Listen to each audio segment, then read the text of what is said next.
My name is Laura. I'm a nurse.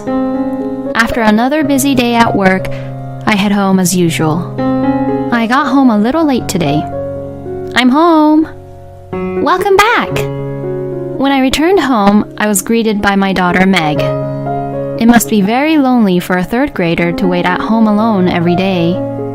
Whenever I see Meg, I always feel sorry for her. But still, I suppose I get envied by other nurses as I work at the town's hospital that doesn't have any night shifts. Where's your dad today? He hasn't come home yet. I wonder when he'll be back. I feel like I haven't seen Dad for a long time. Oh, I see. My husband, Stan, is basically a workaholic and rarely comes home. I don't even remember him spending any time with us, like eating together, or even doing the house chores. Well, no, actually, to be precise, he does spend time with the family, other than Meg and I. On his days off, he'd go to his mom's house to pull weeds in the garden for her, clean the house, and have dinner with her. Stan never showed up at Meg's soccer practices or spelling bee contests to support her, even though he was devoted to his parents. And because of this, my husband and I don't get along very well at all. I'm sorry, honey. I'm so sorry for making you feel lonely all the time. I'm fine. You come home every day, Mom, so that's enough. Oh, Meg. I hugged Meg tightly. If we were a normal family, we'd spend our time with each other and we would have been a happy family. No matter how many times I apologize to her, I know that it'll never be enough.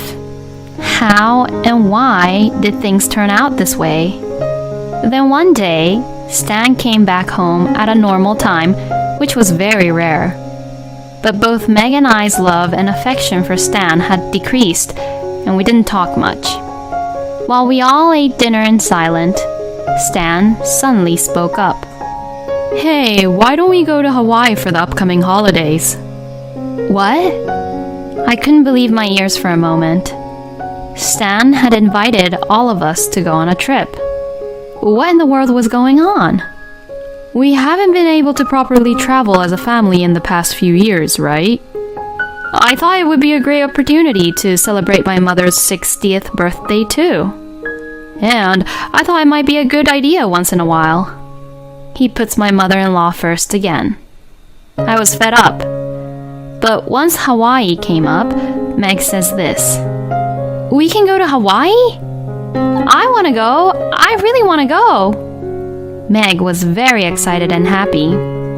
Well, for her, it's her first time going to Hawaii, so it's only natural to react this way. But I don't know if I could enjoy a family trip after all these years. Plus, it was with Kate, my mother-in-law. If it was to celebrate Kate's 60th birthday, I wished Stan would have told me years ago about it.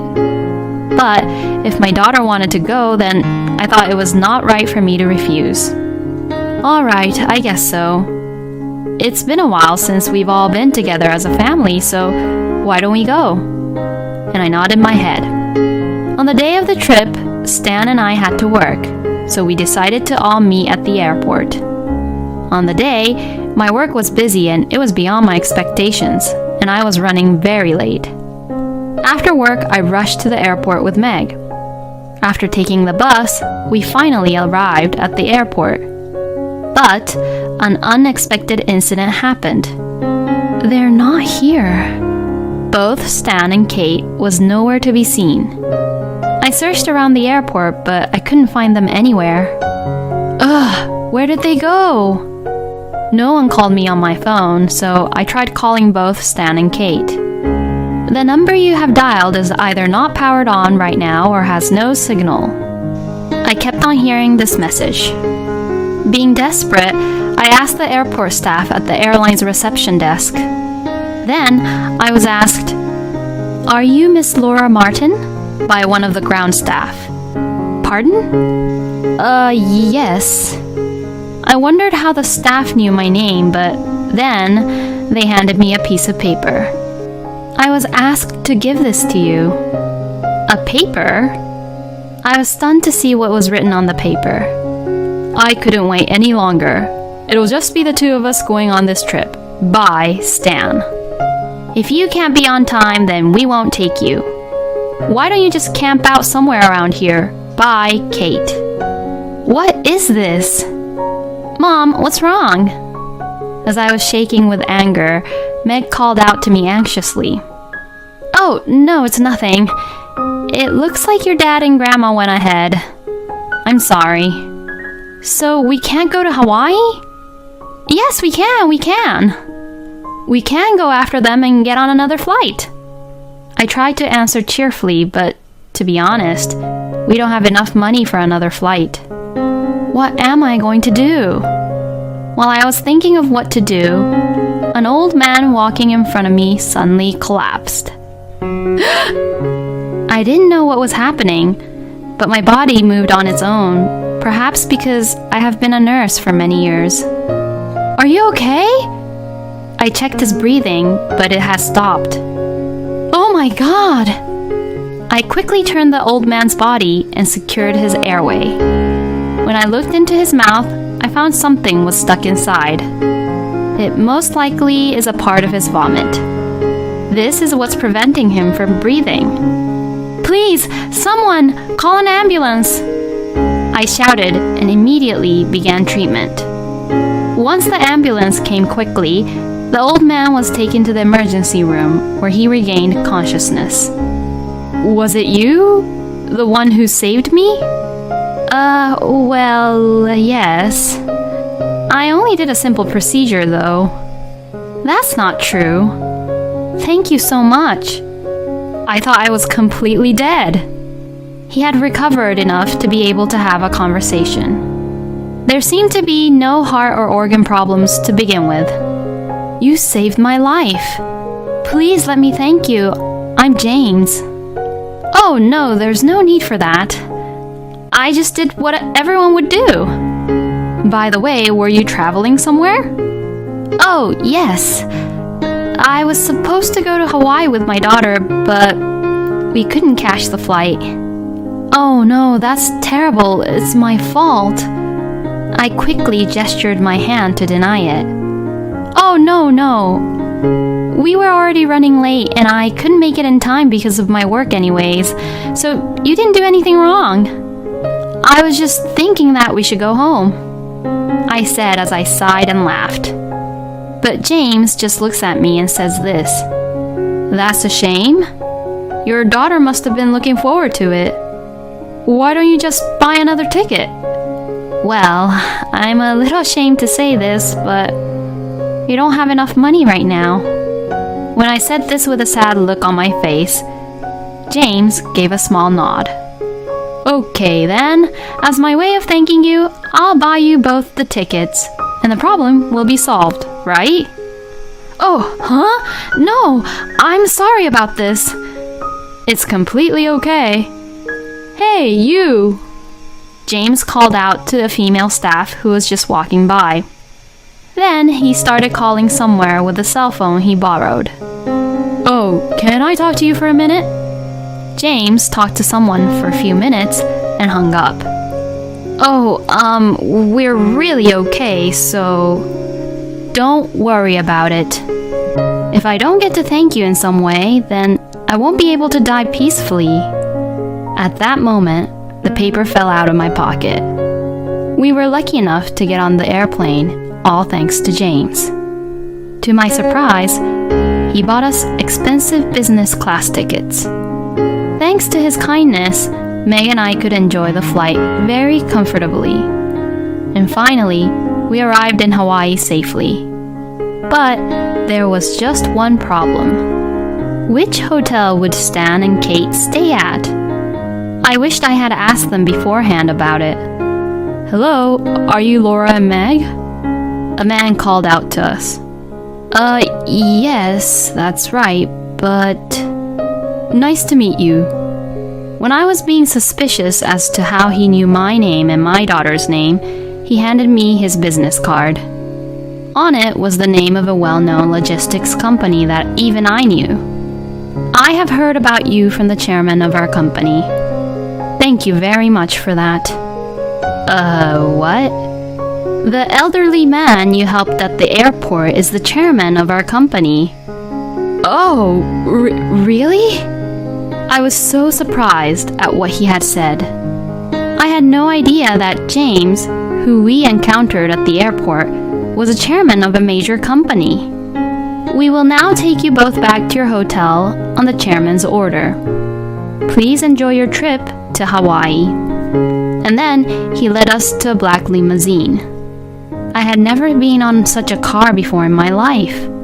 Wow, it's amazing! Meg says that, and she's totally excited to ride in a luxurious limousine for the first time. I checked many times to make sure my shoes were clean before I got on. The view of Hawaii from the windows were beautiful. It felt like an everlasting summer. At one point, I thought we wouldn't be able to make it, but I'm so glad we were able to come in the end. Meg was stuck to the window and stared out. Then we arrived at a huge hotel. You could tell it was luxurious by the way it looked. But as we arrived, I realized something important. Oh no, I didn't book a room, I mumbled quietly. Oh, please don't worry. We have already reserved a room on the top floor. Hearing what I had mumbled, the man tells me this. But I don't have enough money for this. You don't have to pay anything. We have already paid the bill. Oh, really? I wonder how far James had instructed the man to take care of us. This VIP treatment left me very confused as I wasn't used to this. After entering the hotel, I was again amazed by the room. It was probably a suite room. The room was too spacious for just 2 people. The view of the ocean and the beautiful sunset was breathtaking from the huge windows of the room. It was truly a spectacular view. And we had a dedicated hotel staff member who would serve us if we wanted anything. The food was also gorgeous. I can't even explain it very well as it was too luxurious. They grilled the most expensive steak right in front of us. The food was better than anything I have ever tasted, and I was just always impressed. When Meg and I were strolling around the lobby after dinner, we heard some arguing voices coming from the corner. Are they? A man and a woman were arguing with the hotel staff. Yes, it was my husband and my mother-in-law. Hey, what are you both doing here? When I called out to them, they looked at Meg and I. What? Why are you both here? What do you mean? We just came here as planned. You've done such a horrible thing to us, even though you're the one who suggested we go. Well, that's... Stan looked at Kate as if he wanted to say something. Oh, it was your fault for being late, right? I feel bad about that, but you didn't have to say that we should just camp out. Kate didn't look like she was doing anything wrong, or she's sorry for doing such a horrible thing. I just couldn't forgive them. By the way, why are you guys arguing with the hotel staff? I asked Stan. When I tried to check in, he told me to leave. I don't understand. Stan looked very angry as he said this. Is something wrong? I asked the hotel staff. Then the hotel staff began to explain. I heard that these people left our very important and beloved customers behind, and that's unforgivable. I was ordered not to let them stay here at our hotel. Oh, now I get it. James had a great influence on this hotel. The chairman of the big company indeed is a scary guy, and you'd never want to be on his bad side. What the hell does he mean? Oh, it's a long story. But what he means is that he can't forgive you both for leaving Meg and I behind. When I said this, Stan and Kate looked very confused. How the hell does someone from this hotel know about that? Well, I understand Stan's point and why he'd ask that. But knowing the details, I'm not surprised at all. In fact, I even think it's what Stan and Kate deserves. Do you know this person? I took out a business card. It belonged to the man who guided me from the airport in Hawaii. This is a business card from a major client of ours. My husband turned pale as he took the card with his trembling hands. Kate's face also froze and turned pale. You don't mean to tell me that you know the chairman of this company, do you? Of course I know who he is. He suddenly collapsed at the airport, so I saved him. So he booked us a flight to Hawaii and even reserved the hotel room for us. What? Kate fell down and began to tremble. What's the matter, Mom? He is in the same gym club as me, and I see him every once in a while, but everyone worships him. What kind of coincidence is this? I also agreed to Stan about this. With that kind of coincidence, I thought that the world is really small. I had no idea that my mother-in-law knew the chairman. But before I heard this from Kate, I already found out about the fact from the chairman himself. When I received the new ticket at the airport, James was the one who noticed a piece of paper that fell out of my pocket. Oh? He picked it up and saw what was written on the paper. He looked at me with surprise.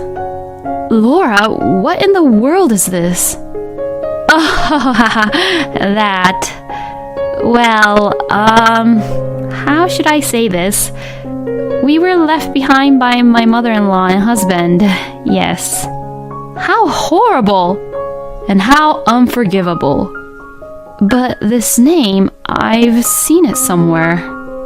Is your mother-in-law's last name Martin? Yes, her name must be Kate Martin. What? You know my mother-in-law? Of course I do. She's also a member of the gym club that I belong to. She doesn't seem like the type of person who would do something like that, but... And this is how it happened.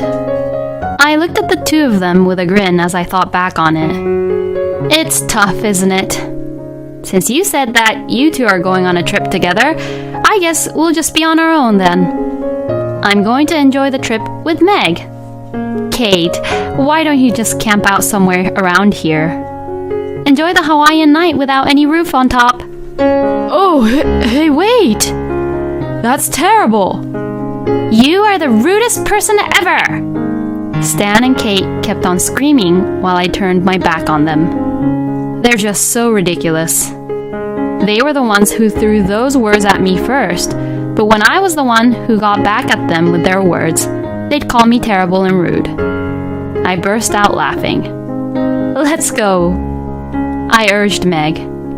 Yeah! And Meg took my hand in hers. The exchange between the hotel staff and the two were still going on behind me. Anyways, get out of here. We don't have rooms for you both in this hotel. The hotel staff wouldn't budge. Ugh! Finally, both Stan and Kate left the hotel. So, we enjoyed our trip to Hawaii on our own. Since Meg's love for Stan was almost gone, there was no need to care about him at all.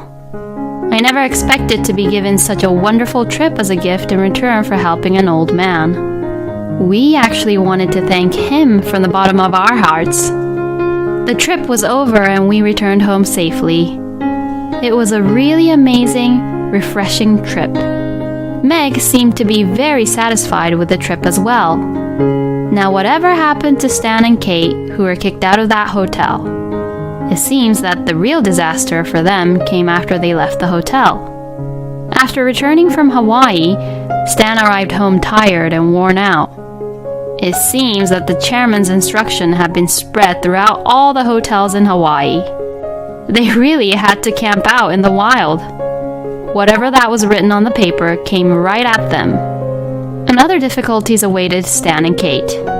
Stan was suddenly summoned by his boss at his workplace and was told that the contract with James's company was about to be cancelled. And Kate was treated coldly by the other gym club members, and she left the club. She was practically expelled from the club. Her only hobby was keeping in shape. but this incident must have frightened her so much that she gave up working out and being in shape anymore, and now spends most of her time watching TV. Stan and I decided that it would be difficult to continue our marriage, and we officially divorced. And of course, the custody for Meg belongs to me. I didn't receive any alimony or child support. My earnings were not much different from Stan's income, and I had no problem supporting Meg. I will never see my mother-in-law again. Still, this incident was really strange now that I think about it. By accidentally being late at the airport, I ended up helping the chairman of a large company whom Kate knew about, and thanks to him, I was able to enjoy one of the best trips to Hawaii. In this way, it's more natural to think that I was guided by some fate. Nothing in my relationship with Stan worked out, except for Meg. Maybe there were some miscommunication because of our different schedules at work. But I think this would have been the result, even if I had continued being the housewife, as Stan would prioritize Kate first instead of us. I have no more regrets. I have the most adorable and precious daughter in the world. I don't need anyone else.